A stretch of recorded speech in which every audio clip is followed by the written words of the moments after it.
Friends ನಮಸ್ಕಾರ. ನೀವು ನೋಡ್ತಾ ಇದ್ದೀರಾ ಪ್ರತಿಮಾ ಕೊಟ್ರೇಶ್ ಚಾನಲ್. ಇವತ್ತು ನಾವು ಮಾಡೋ ಒಳ್ಳೆ ಕೆಲಸ ನಮಗೆ ಒಳ್ಳೆಯದನ್ನೇ ಮಾಡುತ್ತೆ, ಒಳ್ಳೆ ಪ್ರತಿಫಲನೇ ನೀಡುತ್ತೆ ಅಂತ ಹೇಳೋದಕ್ಕೆ ಒಂದು ಸುಂದರವಾದ ಕತೆ ಹೇಳ್ತೀನಿ. ಒಂದು ಹಳ್ಳಿ ಆಚೆ ಒಂದು ಗುಡಿಸಲಿನಲ್ಲಿ ಒಬ್ಬಳು ಹೆಣ್ಮಗಳು ತನ್ನ ಮಗನ ಜೊತೆ ಜೀವಿಸ್ತಾ ಇದ್ಲು. ಆ ಹೆಣ್ಮಗಳು ಗಂಡ ತುಂಬ ವರ್ಷಗಳ ಹಿಂದೆ ತೀರ್ ಹೋಗಿದ್ದ. ಹೇಗೋ ಇವ್ರ ಮನೆ ಕೆಲಸ ಮಾಡಿಕೊಂಡು ಮಗನ್ನ ದೊಡ್ಡೋಳಾಗಿ ಮಾಡಿದ್ಲು. ಆದರೆ ಇತ್ತೀಚೆಗೆ ಅವಳು ಮನೆಗೆ ಹೋಗಿ ಕೆಲಸ ಮಾಡೋದು ಆ ಗಂಡು ಮಗುಗೆ ಇಷ್ಟ ಇರಲಿಲ್ಲ. ಅವನಿಗೂ 18 ವರ್ಷ ಆಗ್ತಾ ಬಂದಿತ್ತು, ಇಷ್ಟ ಆಗ್ತಿರ್ಲಿಲ್ಲ ಅವನಿಗೆ. ಅದಕ್ಕೆ ಇವಳು ಆಯಿತು, ನಾನು ಮನೆಗೆ ಹೋಗಿ ಕೆಲಸ ಮಾಡಲ್ಲ, ಹೇಗಿದ್ರೂ ಸ್ವಲ್ಪ ದುಡ್ಡು ಬಂದಿದೆ ನನಗಿಷ್ಟು ವರ್ಷ ಕೆಲಸ ಮಾಡಿ, ನಾನು ಅದರಲ್ಲಿ ಅಡುಗೆಗೆ ಬೇಕಾದಂಥ ಸಾಮಾನು ತಗೊಂಡು ಮನೆಯಿಂದಲೇ ಅಡುಗೆ ತಯಾರಿಸ್ಕೊಂಡು ಹಳ್ಳಿಗೆ ಹೋಗಿ ಮಾರ್ತೀನಿ ಅಂತ ಹೇಳಿ ದಿನ ತನ್ನ ಗುಡಿಸಲಿನಲ್ಲಿ ಬೆಳಗ್ಗೆ ಬೇಗ ಎದ್ದು ಚಪಾತಿ, ರೊಟ್ಟಿ, ಚಿತ್ರಾನ್ನ, ಪುಳಿಯೋಗರೆ ಎಲ್ಲ ಮಾಡಿಕೊಂಡು ಹಳ್ಳಿಗೆ ತಗೊಂಡೋಗಿ ಅದನ್ನು ಮಾರ್ತಾ ಇದ್ಲು. ಹೀಗೆ ಅಮ್ಮ ಮಗ ತುಂಬ ಕಷ್ಟಪಟ್ಟು ಬದುಕ್ತಾ ಇದ್ರು. ಇವರಿಗೆ ಸ್ವಂತವಾದ ಜಾಗ ಇರಲಿಲ್ಲ. ಆ ಹಳ್ಳಿನಲ್ಲಿ ಅವ್ರದ್ದೇ ಆದ ಹೊಲ ಗದ್ದೆ ಏನೂ ಇರಲಿಲ್ಲ. ಗಂಡ ತುಂಬ ವರ್ಷಗಳ ಹಿಂದೆ ತೀರ್ಕೊಂಡಿದ್ದ. ಹಾಗಾಗಿ ಬಂದಿದ್ದ ದುಡ್ಡಿನಲ್ಲಿ ಅವರಿಬ್ಬರು ಜೀವನ ನಡೆಸೋದೇ ಅಮ್ಮ ಮಗ ಕಷ್ಟ ಆಗ್ತಿತ್ತು. ಹಾಗಾಗಿ ಮಗನ್ನ ಓದ್ಸೋಕ್ಕೆ ಕೂಡ ಸಾಧ್ಯ ಆಗಿರಲಿಲ್ಲ. ಹೀಗಿರಬೇಕಾದ್ರೆ ವಯಸ್ಸಿಗೆ ಬಂದಂಥ ಮಗ ಏನು ಕೆಲಸ ಮಾಡಬೇಕು? ಅದಕ್ಕೆ ಅವನು ಮಗ, ನಾನು ಪೇಟೆಗೆ ಹೋಗಿ ಅಲ್ಲೊಂದು ಕೆಲಸ ಹಿಡ್ಕೋತೀನಿ, ನಿನ್ನನ್ನು ಕರೆಸ್ಕೋತೀನಮ್ಮ, ಈ ಹಳ್ಳಿನಲ್ಲಿ ಇದ್ದಿದ್ದು ಸಾಕು ಅಂತ ದಿನಾ ಹಠ ಮಾಡ್ತಿದ್ದ. ಆದರೆ ಅಮ್ಮಂಗೆ ತುಂಬ ಭಯ ಪೇಟೆಗೆ ಹೋಗೋದಕ್ಕೆ.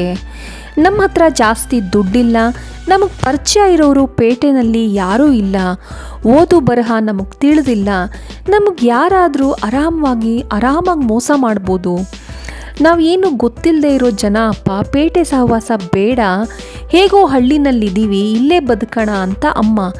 ಆದರೆ ಮಗಂಗೆ ಇದು ಒಪ್ಪಿಗೆ ಆಗ್ತಾ ಇರಲಿಲ್ಲ. ಹೀಗೆ ದಿನ ವಾದ ವಿವಾದ ನಡೀತಾನೇ ಇತ್ತು. ಮಗನ ಹಠಕ್ಕೆ ಒಂದಿನ ಈ ತಾಯಿ ಒಪ್ಪಿದ್ಲು. ಆಯ್ತಪ್ಪ, ನೀನು ಪೇಟೆಗೆ ಹೋಗು, ನಿನಗೆ ಯಾವ್ದಾದ್ರು ಕೆಲಸ ಸಿಕ್ಕಿ ನಾವು ಪೇಟೆನಲ್ಲಿ ಬದುಕ್ಬೋದು ಅನಿಸಿದ್ರೆ ನಾವಿಬ್ಬರು ಅಲ್ಲೇ ಹೋಗಿ ಸೆಟ್ಲಾಗೋಣ, ಈ ಹಳ್ಳಿ ಬಿಡೋಣ. ಆಯಿತು, ನಿನ್ನ ಮಾತಿಗೆ ನಾನು ಒಪ್ತೀನಿ ಅಂತ ಹೇಳಿ ಮಗನ್ನ ಪೇಟೆಗೆ ಕಳಿಸ್ಕೊಟ್ಲು. ನೀನು ಹೋದ ತಕ್ಷಣ ನನಗೊಂದು ಫೋನ್ ಮಾಡು, ಒಂದು ಬೇಸಿಕ್ ಮಾಡೆಲ್ ಮೊಬೈಲ್ ಫೋನ್ ಇಬ್ಬರ ಹತ್ರನೂ ಇತ್ತು, ನೀನು ನನಗೆ ಫೋನ್ ಮಾಡಪ್ಪ ಅಂತ ಹೇಳಿದ್ಲು. ಆಯಿತು ಅಂತ ಹೋದ ಮಗ, ಒಂದಿನ ಆಯಿತು, 2 ದಿನ ಆಯಿತು, 3 ದಿನ ಆಯಿತು, ಫೋನ್ ಕಾಲ್ ಇಲ್ಲ, ಅಥವಾ ಆ ಮಗನಿಂದ ಯಾವುದೇ ಸಮಾಚಾರ ಈ ಅಮ್ಮಂಗೆ ತಿಳಿಲಿಲ್ಲ. ಇತ್ತ ಈ ತಾಯಿ ತನ್ನ ದಿನಚರಿಯಂತೆ ದಿನ ಬೆಳಗ್ಗೆ ಬೇಗ ಎದ್ದೇಳೋದು, ರೊಟ್ಟಿ, ಚಪಾತಿ, ಚಿತ್ರಾನ್ನ, ಏನೇನು ಸಾಮಾನು ಹೊಂದಿಸ್ಕೊಂಡಿರ್ತಾಳೋ ಅದೆಲ್ಲ ಮಾಡಿ ಅದನ್ನು ಹಳ್ಳಿಗೆ ತಗೊಂಡು ಹೋಗಿ ಅಲ್ಲಿ ಮಾರೋದು.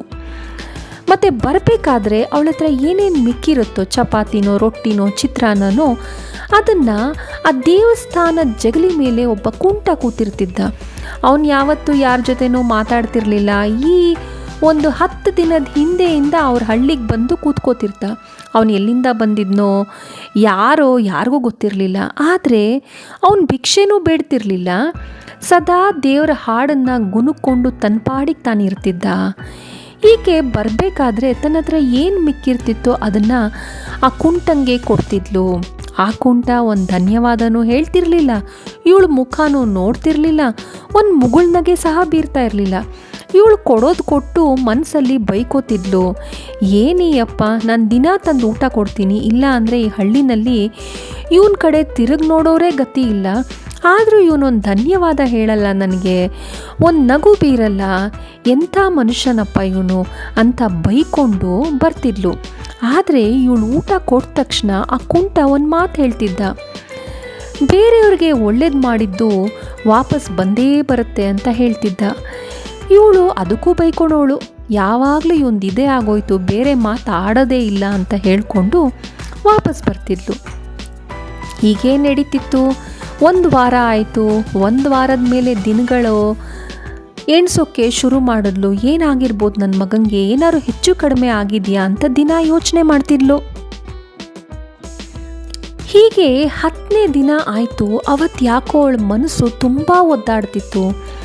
ದೇವ್ರೇ, ನನ್ನ ಮಗ ಇವತ್ತಾದರೂ ವಾಪಸ್ ಬಂದುಬಿಡ್ಲಪ್ಪ, ಸಹಾಯ ಮಾಡು ಅಂತ ಬೆಳಗ್ಗೆನೇ ದೇವ್ರಿಗೆ ದೀಪ ಹಚ್ಚಿ ಅವಳು ಮಾಡಿರೋ ತಿಂಡಿ ಸಾಮಾನೆಲ್ಲ ಹಳ್ಳಿಗೆ ತಗೊಂಡೋಗಿ ಮಾರಿ ವಾಪಸ್ ಬರಬೇಕಾದ್ರೆ ಅವತ್ತು ಚಿತ್ರಾನ್ನ ಮಿಕ್ಕಿತ್ತು. ಅದನ್ನು ಕುಂಟಂಗೆ ಕೊಟ್ಟು ಮತ್ತೆ ದೇವ್ರನ್ನ ನೆನೆಸ್ಕೊಂಡು ಮನೆಗೆ ಬಂದಳು. ಅವತ್ತು ಪೂರ್ತಿ ಒದ್ದಾಡಿಬಿಟ್ಲು. ಯಾಕೋ ನನ್ನ ಮನಸ್ಸಿಗೆ ಇವತ್ತು ತುಂಬ ಕಷ್ಟ ಆಗ್ತಿದೆ, ನನ್ನ ಮಗ ಬಂದಿಲ್ಲ ಅಂತ. ಸಂಜೆ ಆ ದೇವರಿಗೆ ದೀಪ ಹಚ್ತಾ ಇದ್ಲು. ದೇವರೇ, ದಯವಿಟ್ಟು ನನ್ನ ಮಗನ ವಾಪಸ್ ಕಳಿಸ್ಬಿಡು, ಈ ಜಗತ್ತಿನಲ್ಲಿ ಅವನನ್ನು ಬಿಟ್ಟರೆ ನನಗಿನ್ಯಾರೂ ಇಲ್ಲ ಅಂತ ದೇವರನ್ನ ಬೇಡ್ಕೋತಿದ್ಲು. ಆವಾಗ ಮನೆ ಬಾಗಿಲನ್ನ ಯಾರೋ ತಟ್ದಂಗಾಯ್ತು. ಈ ತಾಯಿ ಹೋಗಿ ಬಾಗಿಲು ತೆಗೆದು ನೋಡ್ತಾಳೆ ತನ್ನ ಮಗ.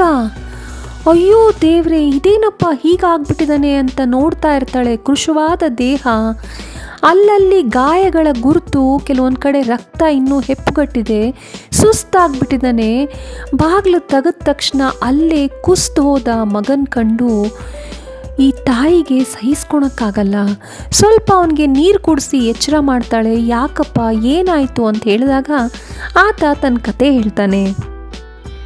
ನಾನು ಇಲ್ಲಿಂದ ಪೇಟೆಗೆ ಹೋಗಬೇಕಾದ್ರೆ ಅಲ್ಲಿ ಒಂದು ರೋಡ್ ಕ್ರಾಸ್ ಮಾಡಬೇಕಾದ್ರೆ ಯಾವುದೋ ಕಾರು ನನಗೆ ಗುದ್ಬಿಡ್ತು. ಆಕ್ಸಿಡೆಂಟ್ ಆಗಿ ನಾನು ಅಲ್ಲಿ ಬಿದ್ದಿದ್ದಷ್ಟೇ ನೆನಪು ನನಗೆ. ಆಮೇಲೆ 2 ದಿನ ಬಿಟ್ಟು ಯಾವುದೋ ಹಾಸ್ಪಿಟ್ಲ್ ಬೆಡ್ ಮೇಲಿದ್ದೆ.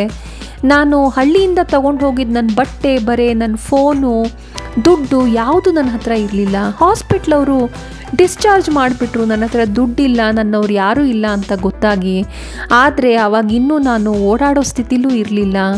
ನನ್ನ ಹತ್ರ ಏನಾದ್ರು ತಿನ್ನೋಣ ಅಂದರೆ ದುಡ್ಡಿಲ್ಲ, ವಾಪಸ್ ಬರೋಕ್ಕೆ ಸಹ ದುಡ್ಡಿಲ್ಲ. ಏನು ಮಾಡಬೇಕು ಅಂತ ಗೊತ್ತಾಗಲಿಲ್ಲ. ಅಲ್ಲಿಂದ ಇಲ್ಲಿಗೆ ಹೇಗೆ ಬಂದೆ ಅನ್ನೋದೇ ಆಶ್ಚರ್ಯ ನನಗೆ. ಇವ್ರನ್ನ ಬೇಡ್ಕೊಂಡು ಗೊತ್ತಿಲ್ದಂಗೆ ಯಾವುದ್ಯಾವುದೋ ಗಾಡೀಲಿ ಕೂತ್ಕೊಂಡು ಹೇಗೋ ಬಂದೆ. ಇವತ್ತು ಮಧ್ಯಾಹ್ನ ಪಕ್ಕದ ಹಳ್ಳಿ ಆಚೆ ಬಿದ್ದಿದ್ದೆ ನಾನು ತಲೆ ಸುತ್ತಿ.